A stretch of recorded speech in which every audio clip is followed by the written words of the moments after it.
आर्यतरी coaching centre में आप सभी का स्वागत है। आप लोग का बोर्ड एग्ज़ाम होने वाला है। हिस्ट्री का कुछ इम्पोर्टेंट ऑब्जेक्टिव बता रहे हैं। जैसे पहला क्वेश्चन है, हड़प्पा सभ्यता का सबसे बड़ा नगर कौन है? तो हड़प्पा सभ्यता का सबसे बड़ा नगर मोहनजोदड़ो है। आपको पता होगा कि हड़प्पा सभ्यता की खोज दयाराम साहनी ने किया था और कब किया था? तो 1921 में किया था। ठीक है।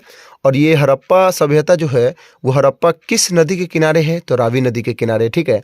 और ये कहाँ पड़ता है? तो पाकिस्तान में पड़ता है। ठीक है। और सिंधु घाटी में जो खोजा गया था पहला स्थल, उसका नाम था हड़प्पा। इसी हड़प्पा सभ्यता का सबसे पहले उत्खनन हुआ था, यानी इसी की खोज हुआ था। और सिंधु घाटी सभ्यता जो है उसका सबसे बड़ी इमारत का अगर नाम पूछेगा तो आप कह सकते हैं अन्नागार। ठीक है ना, जब अनाज रखा जाता था उसी अन्नागार हो जाएगा। और सिंधु घाटी सभ्यता को हड़प्पा का नाम किसने दिया था? तो जॉन मार्शल ने दिया था। उनका नाम क्या है? John Marshall. ठीक है। उसके बाद एक फिर हड़प्पा सभ्यता से क्वेश्चन आता है कि हड़प्पा सभ्यता का पतन कहाँ है? पतन कहते हैं बंदरगाह को। तो दो है, एक लोथल है, एक सुत कोतदा है। ठीक है ना, ये दोनों में से कोई रहेगा तो आप मार सकते हैं, या दोनों रहेगा तो दोनों, तीसरा ऑप्शन सी रहेगा। ठीक है, सी में दोनों रहेगा। उसका दूसरा क्या है कि लोथल। लोथल कहाँ है? ये लोथल गुजरात में। कहाँ है? लोथल गुजरात में है। और ये लोथल जो है ना वो भोगवा नदी के किनारे। कौन नदी के किनारे है? भोगवा नदी के किनारे है। और इसकी खोज 1957 में एस.आर. राव ने किया था। किसने किया था? एस.आर. राय ने किया था। अब यहाँ मोहनजोदड़ो, ये मोहनजोदड़ो है जिसकी खोज 1922 में किया था राखलदास बनर्जी ने, जिसको हम लोग शॉर्ट में कह सकते हैं आर.डी. बनर्जी। राखलदास बनर्जी माने आर.डी. बनर्जी कहते हैं। और इसका जो मोहनजोदड़ो है इसका अर्थ होता है मृतकों का टीला।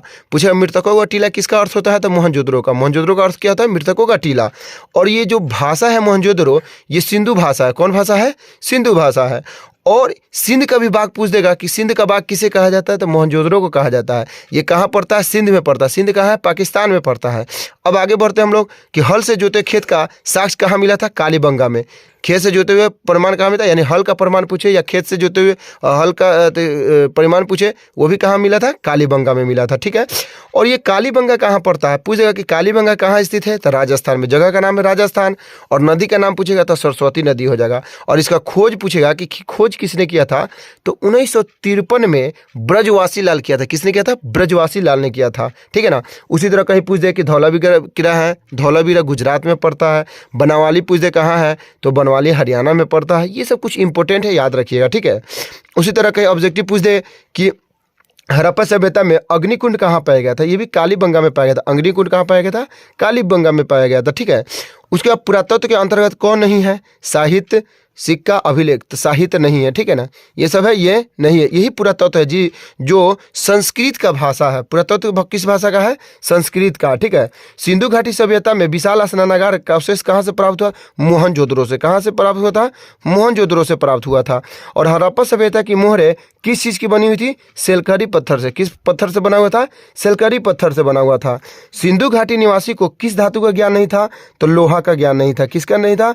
लोहा का। अगर पूछ देगा किसका था तो सोचता सीटी एक ट्रिक है। सो से सोना, च से चांदी, ता से तांबा, सी से सीसा, ऐसे याद कर लीजिए 3-4 को। लेकिन लोहा का ज्ञान नहीं था। ठीक है ना। लोहा का ज्ञान वैदिक काल में हुआ था। ठीक है ना।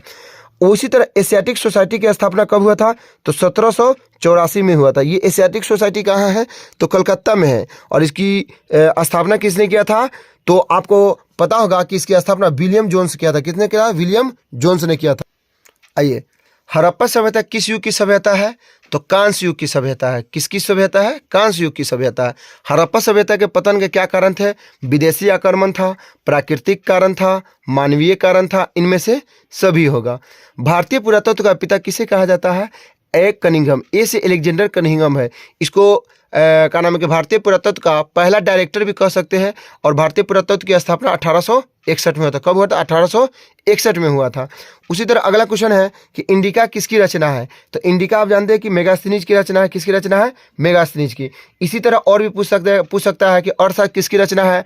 तो चाणक्य कौटिल्य का है। या पंचतंत्र पूछ दे किसका है? तो विष्णु शर्मा का है। प्रयाग प्रस्ती की पूछ दे किसका है? तो हरिसेन का है। फिर बुद्ध चरित पूछ दे तो अशोक घोष का है। इसी तरह किसी का भी पूछ दे, जैसे रामायण का पूछ दे कि रामायण का किसकी रचना है? तो वाल्मीकि जी का है। मनुस्मृति किसकी रचना है? तो मनु का है। अभिज्ञान शकुंतलम किसकी रचना है? तो कालिदास का है। इस तरह किसी के भी बारे में बोलेगा तो आप लिख सकते हैं। ठीक है, याद रहेगा तो आप लिख सकते हैं। अगला क्वेश्चन है कि निम्न में महिला संत कौन थी? मीरा, अंडाल, कराईकल, इनमें से सभी। इनमें से क्या होगा? सभी होगा। ऑप्शन डी सही होगा। मौर्यकालीन टकसाल का प्रधान कौन था? ए लक्षणाध्यक्ष था। ठीक है। धर्म की शुरुआत किसने की थी? अशोक ने किया था। अशोक ने धर्म की शुरुआत किया था। ये अशोक कौन वंश का राजा था? मौर्य वंश का तीसरा राजा था। और मौर्य वंश की स्थापना किसने किया था? चंद्रगुप्त मौर्य ने किया था। और ये मौर्य वंश जो है ना, ये मौर्य वंश की राजधानी पाटलिपुत्र था। और उसी पाटलिपुत्र की स्थापना उदयन ने किया था। किस नदी के संगम पर? था गंगा, सोन, पुनपुन। पुनपुन को गंडक भी कहा जाता है, उस नदी के संगम पर। ठीक है ना। यही अशोक है जो 261 ईस्वी में कलिंग युद्ध लड़ा था। और ये जो युद्ध लड़ा था कलिंग युद्ध, उस कलिंग विजय का जो पता चलता है हम लोग को 13वें अभिलेख में। कितने अभिलेख? इसके 14 अभिलेख है, लेकिन 13वां में क्या होता है? कलिंग विजय का पता चलता है। ठीक है ना। उसी तरह कहीं पूछ दे कि तक्षशिला कहाँ है? तक्षशिला विश्वविद्यालय पाकिस्तान में पाया जाता है। ठीक है ना। अच्छा चलिए, उसी तरह हमने बताया है कि राजतरंगिणी के लेखक कौन है? तो ये कल्हण है। कौन है? कल्हण है। अर्थशास्त्र की रचना कब हुई थी? 4वीं शताब्दी में हुई थी। भारत का नेपोलियन किस शासक को कहा जाता है? समुद्रगुप्त को कहा जाता है। जैसे वो साहस, वीर, बहादुर था, उसी तरह समुद्रगुप्त भी क्या था? बहादुर और साहस था। ठीक है ना। उसी तरह से कहा जाता है कि अर्थशास्त्र और इंडिका में जो जानकारी मिलता है, किस वंश की जानकारी मिलता है? तो मौर्य वंश की जानकारी मिलता है। और एक सुदर्शन झील का नाम सुने होंगे। सुदर्शन जो झील है वो गिरनार के, गुजरात एक राज्य है उसमें गिरनार जिला है, उसमें है। तो उस सुदर्शन झील की जो पूर्ण रूप से मरम्मत करवाया था रुद्रदमन ने कराया था। किसने कराया था? रुद्रदमन ने। आइए, जीवक वैद्य किस वंश के काल में था? तो ये हर्यक वंश के काल में था। ठीक है ना। हर्यक वंश, इस हर्यक वंश जो उसकी स्थापना बिंबिसार ने किया था। और इसी बिंबिसार का एक बेटा है जिसका नाम है अजातशत्रु। और उस अजातशत्रु का बेटा उदयन, यानी बिंबिसार की हत्या अजातशत्रु ने किया। अजातशत्रु की हत्या उदयन ने किया था। ठीक है ना। यानी उसने अपने बाप को मारा तो उसका बेटा ने भी अपने बाप को मारा था। इससे पता चलता है कि जो आप कर्म कीजिएगा वो दुनिया में उसका फल मिल जाता है। प्रयाग प्रस्ती किस लिपि में है? तो आपको पता होगा कि ब्राह्मणी लिपि में है। ठीक है ना। मालविकाग्नि मंत्र की किसकी रचना है? तो ये कालिदास की रचना। किसकी रचना है? कालिदास की। भारतीय इतिहास का स्वर्ण काल किसे कहा जाता है? तो गुप्त काल को स्वर्ण काल कहा जाता है। इसी गुप्त काल में एक चीनी यात्री भारत आया था जिसका नाम था फहियान। और किसके दरबार में आया था? चंद्रगुप्त द्वितीय के दरबार में आया था। मेगासिनीज भी आया था। तो मेगासिनीज किसके दरबार में आया था? तो चंद्रगुप्त के मौर्य के दरबार में आया था। ठीक है ना। अब यहाँ पर अगला है, कनिष्क का राजारोहण कब हुआ था? 78 ईस्वी में हुआ था। उत्तरी पश्चिमी अभिलेख में किस लिपि का प्रयोग होता है? तो ये खरोष्ठी लिपि का प्रयोग होता है। महाभारत की युद्ध कितने दिनों तक चला था? 18 दिनों तक चला था। ये महाभारत है जो महाभारत का युद्ध कहाँ हुआ था? कुरुक्षेत्र में हुआ था। ठीक है ना। और इसको पांडवों ने जीता था। पुराणों की संख्या कितनी है? 18 है। पुराणों की संख्या 18 है। दुर्योधन की माँ कौन थी? गांधारी थी। कौन थी? गांधारी थी। गंगा पुत्र किसे कहा जाता है? भीष्म को कहा जाता है। और आपको मालूम होगा कि महाभारत जो है ना वो संस्कृत भाषा का शब्द है। कौन सा भाषा है? संस्कृत भाषा है। और एक गीता है, उस गीता के महत्व पर 3 महान लोगों ने विचार किया था। किसने किसने? तो महात्मा गांधी ने, विवेकानंद ने, बाल गंगाधर तिलक ने किया था। यहीं पर क्वेश्चन पूछ दे कि कुंती की माँ, कर्ण की माँ कौन थी? तो कुंती। कुंती किसकी माँ थी? कर्ण की माँ थी। अभिमन्यु किसका पुत्र था? तो अर्जुन का पुत्र था। घचोटक किसका पुत्र था? वो भीम का पुत्र था। अगर अर्जुन पूछ दे कि अर्जुन किसका शिष्य था, यानी अर्जुन के जो गुरु उनका नाम था द्रोणाचार्य है। आपको पता है मनुस्मृति, जो मनु की रचना है, वो मनुस्मृति में विवाह जो है ना 8 प्रकार का उल्लेख है। उस मनुस्मृति में कितने प्रकार का विवाह का उल्लेख है? तो 8 प्रकार के विवाह का उल्लेख है। आपको पता होगा एक महाभारत में जो एक नाम आता है द्रौपदी। द्रौपदी जो है ना उसके 5 पति थे।